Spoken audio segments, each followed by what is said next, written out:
بسم اللہ الرحمن الرحیم۔ حافظہ ندیٰ ٹی وی کے معزز دیکھنے اور سننے والوں السلام علیکم۔ آج کی جو میری ویڈیو ہے اس کا موضوع ہے شداد کی جنت۔ قوم عاد تاریخ کی ایک طاقتور اور عظیم قوم گزری ہے۔ ان کی طرف ہود علیہ السلام مبعوث کیے گئے تھے، لیکن قوم عاد نے ان کا انکار کیا اور ان پر اللہ تعالیٰ کا عذاب نازل ہوا اور اللہ نے انہیں تباہ کر ڈالا۔ قوم عاد ارم نام کی بستی میں رہنے والے تھے، اس لیے انہیں عاد ارم بھی کہا جاتا تھا، لیکن یہ عدن کے گرد و نواح میں آباد تھا۔ یہ لوگ بہت ہی لمبے قد اور مضبوط قامت کے لوگ تھے۔ اپنی طاقت اور قوت کے بل سے یہ لوگ بہت جلد پورے یمن پر قابض ہو گئے۔ ان پر کئی بادشاہوں نے حکومت کی، مگر دو بادشاہ ایسے آئے جن کی حکومت عظیم اور جاہ و جلال والی تھی۔ ایک کا نام شدید اور دوسرے کا نام شداد تھا، جو بھائی تھے اور اپنے زمانے میں بے شمار لشکر و خزانے جمع کیے تھے۔ یہ دونوں بھائی ارم بن سام بن نوح کی اولاد میں سے تھے۔ ان کی کل حکومت عمان، یمن، عدن اور شمالی عرب کے علاقوں پر تھی۔ جب شدید کی موت واقع ہوئی تو پوری حکومت شداد کو مل گئی۔ اس نے تمام قبائلی سردار اور بادشاہوں کو اپنا مطیع و فرمانبردار بنا لیا اور اس طرح پوری جنوبی عرب اس کے قلمروں میں شامل ہو گئی اور اس نے اپنی حکومت کو عروج تک پہنچا دیا۔ دنیا کے دیگر ممالک کے بادشاہ اس کے باج گزار ہو گئے۔ اس تسلط اور غلبے نے اس کو اتنا مغرور کر دیا اور متکبر کر دیا، اس نے خدائی کا دعویٰ کر ڈالا۔ اس وقت کے علماء اور پیغمبروں کے پیروکاروں نے اسے سمجھایا اور عذاب الہی سے ڈرایا، مگر وہ کہنے لگا، میرے پاس اب دولت اور حکومت سب کچھ ہے، اب خدا کی عبادت کی ضرورت نہیں اور میں اب کسی کی اطاعت نہیں کروں گا۔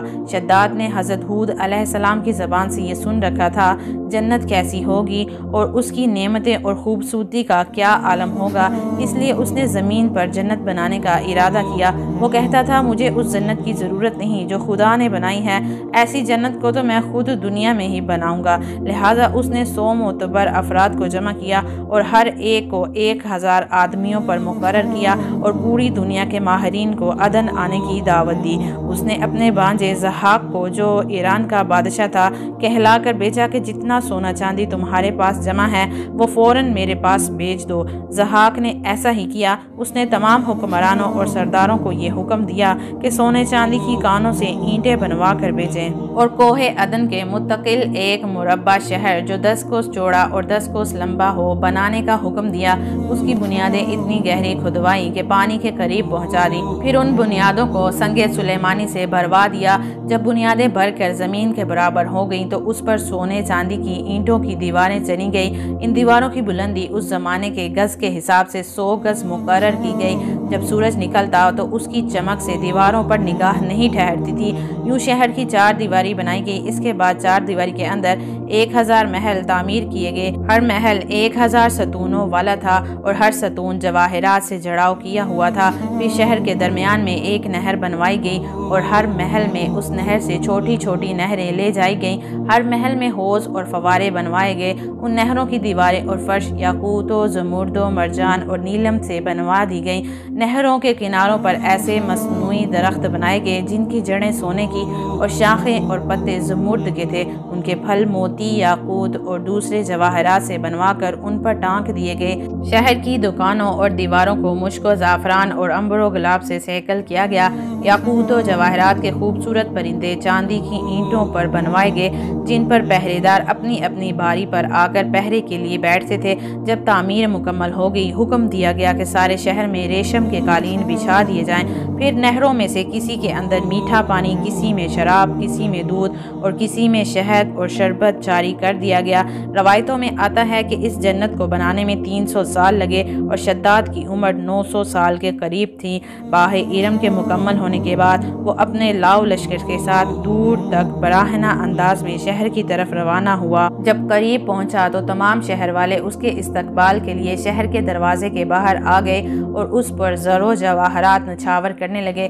ابھی اس نے گھوڑے کی رکاب سے ایک پاؤں باہر نکال کر دروازے کی چوکھٹ پر رکھا ہی تھا کہ اس نے ایک اجنبی شخص کو اپنے قریب کھڑا دیکھا۔ اس نے پوچھا، تو کون ہے؟